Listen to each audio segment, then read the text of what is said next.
Thank you all so very much for all of your support. Now, let's continue. When you think of the people you love, who comes to mind first? Is it your family members, your best friend, or a significant other?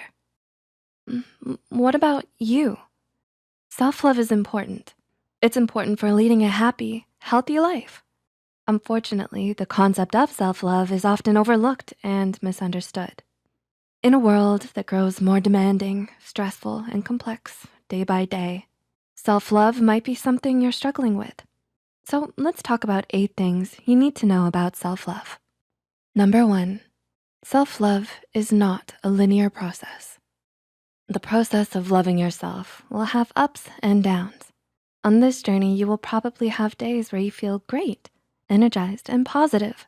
But also know that there will be days where you don't, and that's more than okay. Even when you consciously practice self-love, you may sometimes feel grumpy, tired, anxious, sad, lonely, or defeated. On those days, remember that you're human, in the process of growing, and allowed to feel the full range of emotions on any given day. Life is hard, and there's absolutely nothing wrong with taking the bad with the good. Part of loving yourself is feeling and expressing these emotions without criticizing yourself. Self-love is a complex process, full of leaps forward and steps back. Each day that you choose to keep going and choose to love yourself, you're making amazing progress, even if you don't feel like it. Number 2, we are conditioned by society to believe that self-love is selfish. How many times have you stepped back from a commitment and instantly felt guilty? How often do you say no to someone and feel self-absorbed? Feeling this way is normal and totally understandable because society has led us to believe that prioritizing our own needs is selfish. But this is not true. Despite everything that society has told you, taking care of your own needs is one of the most important things you can do. Your health and happiness are yours to protect and maintain. Taking the steps to do so is never selfish. Number 3, self-love is not a rapid process. Think of the people you love most. Did it take some time to love them firmly and completely? When you begin to learn how to love yourself, it may take some time for you to feel it. Understand though that similar to loving other people, loving yourself is a process and a journey. It may not and probably won't happen overnight, and that's okay. Do you tend to dwell on your flaws? We wanna remind you that your flaws are what make you unique. They're part of what makes you the wonderful human that you are. Number 4, self-love is important because it opens even more doors for you to give and receive love. Have you ever heard the phrase or versions of it where they say, love yourself first? It's true. The way you love yourself shows others how to love you. According to licensed marriage and family therapist John Kim from Psychology Today, forming a healthy relationship with yourself that is full of care, understanding, compassion, and healthy boundaries will help you achieve that kind of relationship with yourself and others.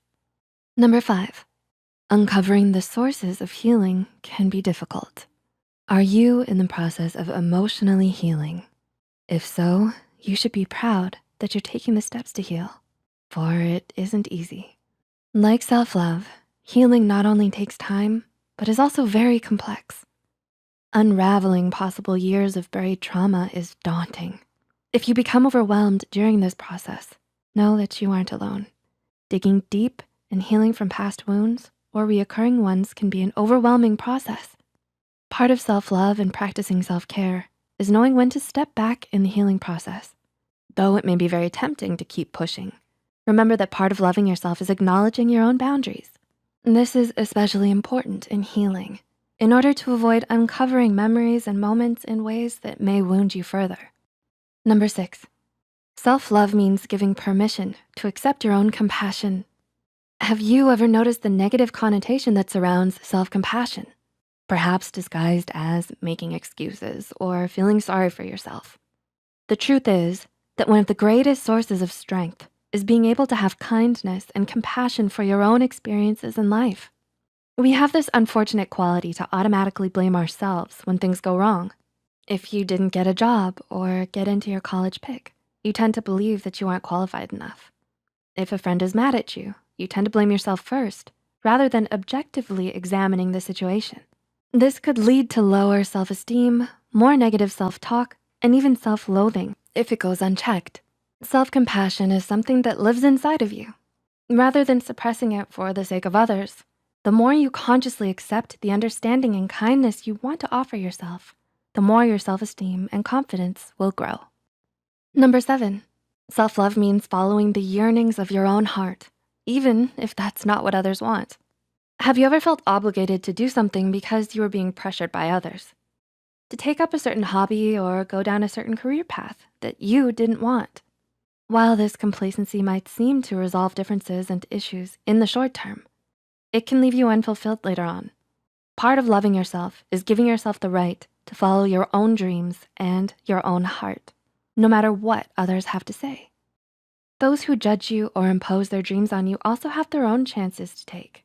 Your personal passions are strong and beautiful. They're unique to you. That which makes your heart sing is yours to cling to. You deserve to feel happy and fulfilled, no matter what others have to say. And number 8, self-love isn't always fun. Sometimes self-love is hard. It's doing what's best for you, even if it doesn't necessarily excite you at the moment.